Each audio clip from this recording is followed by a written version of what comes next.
जय श्री कृष्णा। एकादशी का व्रत हिंदुओं में सबसे अधिक प्रचलित माना जाता है। पूरे वर्ष में 24 एकादशी आती है और इन सभी एकादशियों में ज्येष्ठ शुक्ल एकादशी सबसे बढ़कर फल देने वाली होती है, क्योंकि इस एक एकादशी का व्रत रखने से वर्ष भर की एकादशियों के व्रत का फल प्राप्त होता है। निर्जला एकादशी का व्रत अत्यंत संयम और साध्य है। इस युग में यह व्रत संपूर्ण सुख, भोग और अंत में मोक्ष को देने वाला कहा गया है। आइए सुनते हैं निर्जला एकादशी के व्रत की कथा को। इसका महत्व और व्याख्यान कम रोचक नहीं है। जब सर्वज्ञ वेदव्यास जी ने पांडवों को चारों पुरुषार्थ धर्म, अर्थ, काम और मोक्ष को देने वाली एकादशी के व्रत का संकल्प करवाया था, तब महाराज युधिष्ठिर ने कहा, हे जनार्दन, ज्येष्ठ मास के शुक्ल पक्ष में जो एकादशी आती है, कृपया उसका वर्णन कीजिए। तब भगवान श्री कृष्ण ने कहा, हे राजन, इसका वर्णन परम धर्मात्मा सत्यवती नंदन व्यास जी करेंगे, क्योंकि ये संपूर्ण शास्त्रों के तत्वज्ञ और वेद वेदांगों के पारंगत विद्वान हैं। तब वेदव्यास जी कहने लगे, कृष्ण पक्ष और शुक्ल पक्ष दोनों पक्षों की एकादशी में अन्न खाना वर्जित होता है। द्वादशी के दिन स्नान करके पवित्र होकर फूलों से भगवान केशव की पूजा करनी चाहिए और फिर नित्य कर्म समाप्त होने के पश्चात पहले ब्राह्मणों को भोजन देकर अंत में स्वयं भोजन करें। यह सुनकर भीमसेन ने कहा, आप मेरी बात सुनिए। राजा युधिष्ठिर, माता कुंती, द्रौपदी, अर्जुन, नकुल और सहदेव ये एकादशी को कभी भोजन नहीं करते और मुझसे भी हमेशा यही कहते हैं कि भीमसेन, एकादशी को तुम अन्न न खाया करो। परंतु मैं उन लोगों से कहता हूँ कि मुझसे भूख नहीं सही जाती।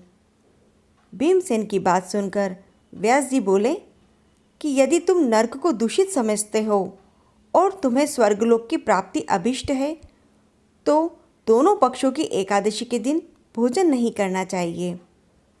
भीमसेन ने कहा, महाबुद्धिमान पितामह, मैं आपके सामने सच कहता हूँ, मुझसे एक बार भोजन करके भी व्रत नहीं किया जा सकता, तो फिर उपवास तो मैं कैसे कर सकता हूँ, क्योंकि मेरे उदर में वक्र नामक अग्नि सदा प्रज्वलित रहती है।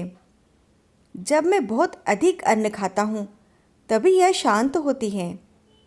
इसीलिए महामुनि, मैं पूरे वर्ष भर में केवल एक ही उपवास रख सकता हूँ, जिससे स्वर्ग की प्राप्ति सुलभ हो और जिसको करने से मैं कल्याण का भागी हो सकूँ। ऐसा कोई एक व्रत निश्चित करके बताइए, मैं उसका यथोचित रूप से पालन करूँगा।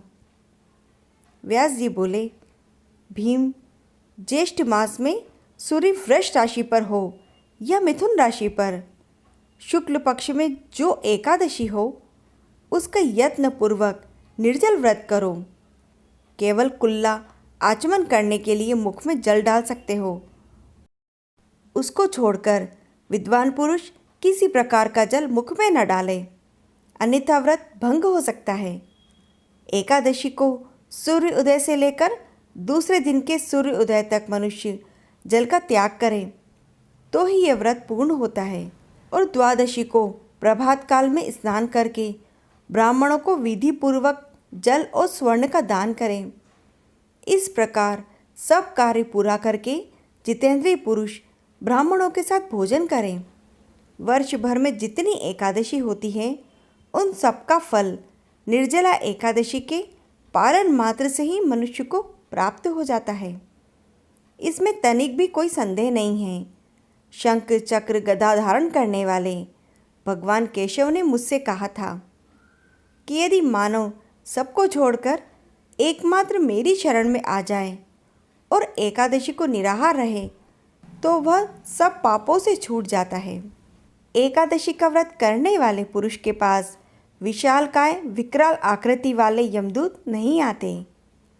अंतकाल में पीतांबरधारी सौम्य स्वभाव वाले, हाथ में सुदर्शन धारण करने वाले और मन के समान वेगशाली विष्णुदूत आखिर इस वैष्णव पुरुष को भगवान विष्णु के धाम में ले जाते हैं।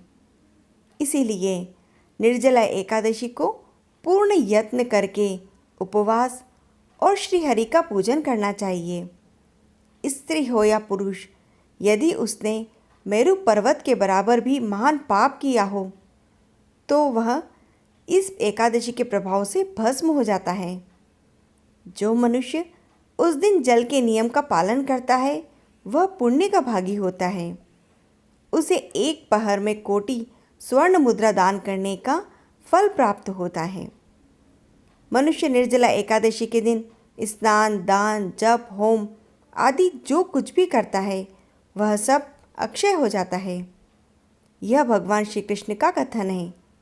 निर्जला एकादशी को विधि पूर्वक उत्तम रीति से उपवास करके मानव वैष्णव पद को प्राप्त कर लेता है।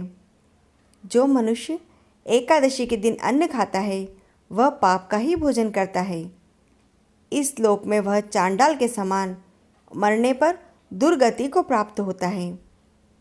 जो ज्येष्ठ के शुक्ल पक्ष में एकादशी को उपवास करके दान करते हैं वे परम पद को प्राप्त होते हैं। निर्जला एकादशी के दिन अन्न, वस्त्र, गो, जल, शैया, सुंदर आसन, कमंडल तथा छाता दान करना चाहिए।